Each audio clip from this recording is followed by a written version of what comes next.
The head and neck examination. The head and neck examination is divided into 4 subgroups: the overall appraisal of head, neck, face, and skin, lymph nodes of head and neck, salivary and thyroid glands, and temporomandibular joint. Subgroup 1. The overall appraisal of the head, neck, face, and skin.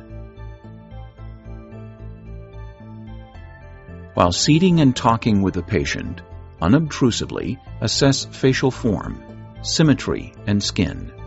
Divide the face and neck into imaginary zones. Scan the hair and forehead, looking from the left side to the right side of the patient's face. Next, scan the eye region of the face. Then the cheek and nose region, and lip region of the face. Finally, scan the neck. Note asymmetry, hair loss, difference in pupils, facial movements, unusual coloring, lesions, or scars. Subgroup 2.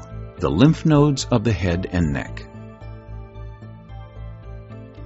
To detect abnormalities such as swelling, tumors, or enlarged lymph nodes, the structure being examined must be compressed against a firm structure or between the examiner's fingers.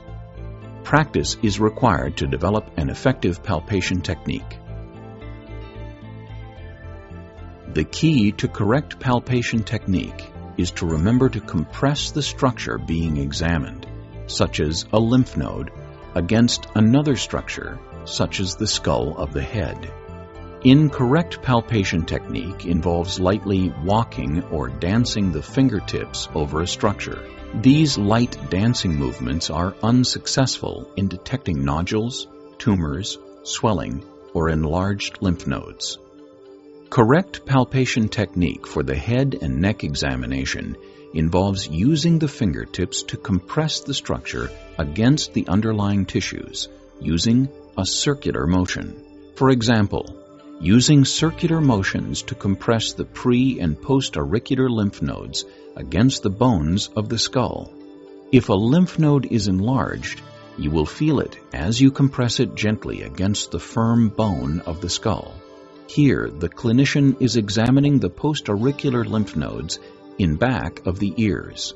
The palpation technique involves making circular motions with the fingertips while gently pressing down against the underlying bone of the skull. The first lymph nodes to be palpated are the occipital lymph nodes. Ask the patient to tip his or her head forward slightly. If the patient has long hair, ask him or her to assist you by holding it up so that the neck is fully visible. Position your fingertips at the base of the skull. Beginning at the midline of the neck, use circular motions to compress tissues against the base of the skull. Work outward along the hairline until you reach the sternomastoid muscle. Cover the entire area slightly above and below hairline because the location of the lymph nodes varies among patients. Next, examine the post-auricular lymph nodes located behind the ears. Begin on the right side of the patient's head. Displace the right ear forward and visually inspect the back of the ear and the skin behind the ear. The ears are common sites for lesions, such as basal cell carcinoma. Palpate the post-auricular nodes using steady, gentle circular motions to compress the tissues against the bone of the skull. Repeat this procedure to examine behind the patient's left ear. Slide your fingers around the ear to the pre-auricular lymph nodes, located in front of the ears. Palpate the pre-auricular nodes using steady, gentle circular compression with your fingertips against the underlying bone. Reposition your hand at the midline of the mandible to examine the submental lymph nodes. Use your thumb and index finger to compress the area behind and beneath the symphysis of the mandible. Next, examine the submandibular nodes on the right side of the patient's head. Each hand has a role in examining this structure. First, use your left hand as a stabilizing hand to move the tissue toward the right side of the neck. Sliding the tissue toward the right assists the clinician in palpating the nodes. With the tissue moved to the right, use your right hand for palpation. Cup your fingers under the chin and roll the tissue up and over the border of the mandible. Keeping your fingertips in place, allow the tissue to slowly slide down over the mandible back into normal position. As the tissue moves over the bone of the mandible, enlarged lymph nodes are detected as firm, grape-like structures.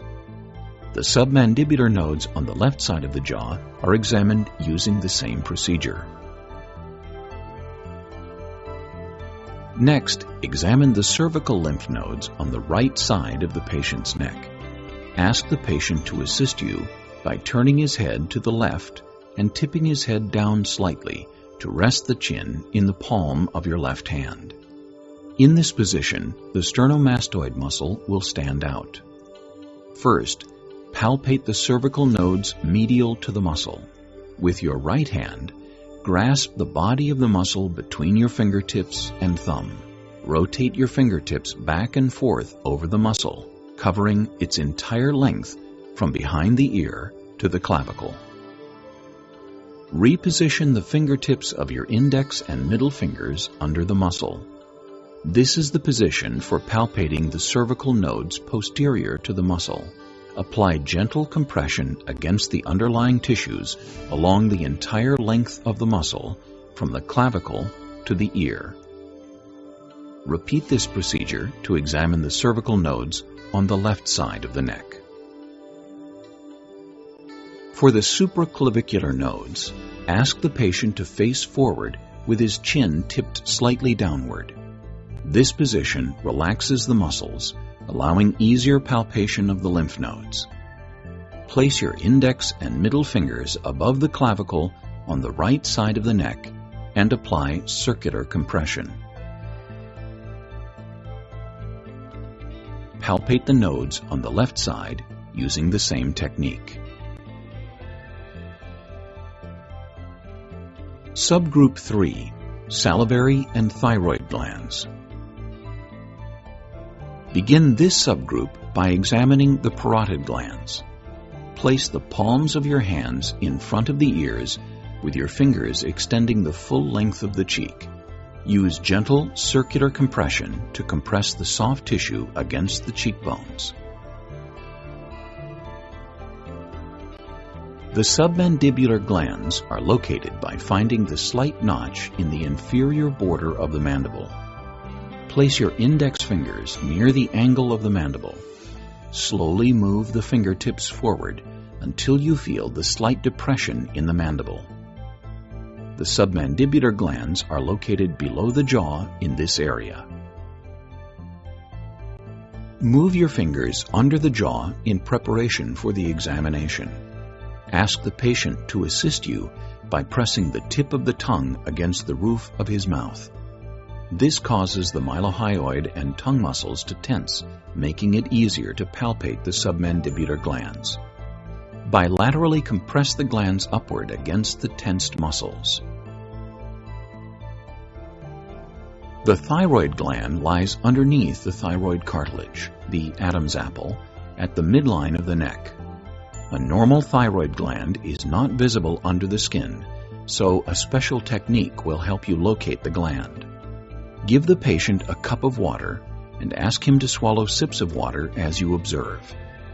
The thyroid gland, along with the adjacent structures, will move up and down as the patient swallows. Now that you have located the thyroid, you are ready to palpate it. Begin your examination with the right lobe of the gland. You will be using your right hand for palpation and your left hand as a stabilizing hand. Ask the patient to assist you by tilting his head slightly to the right. Use your left hand to gently displace the trachea slightly to the right. Your left hand functions only as a helping hand, while palpation is done with glands. Just once you have located the front of the tragus. Subgroup 4. The temporomandibular joints. Begin this subgroup by locating the temporomandibular joints. Place your index fingers just in front of the tragus of each ear. Ask the patient to slowly open and close the mouth.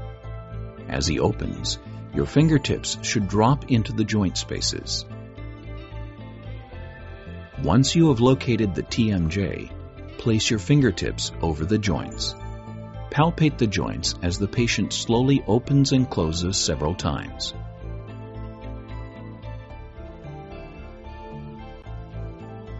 Maintain your hands in the same position to palpate the joints as the patient makes side-to-side movements with the mandible. Ask the patient to open slightly and move the lower jaw laterally to the left, then slowly to the right. Finally, ask the patient to protrude the lower jaw forward.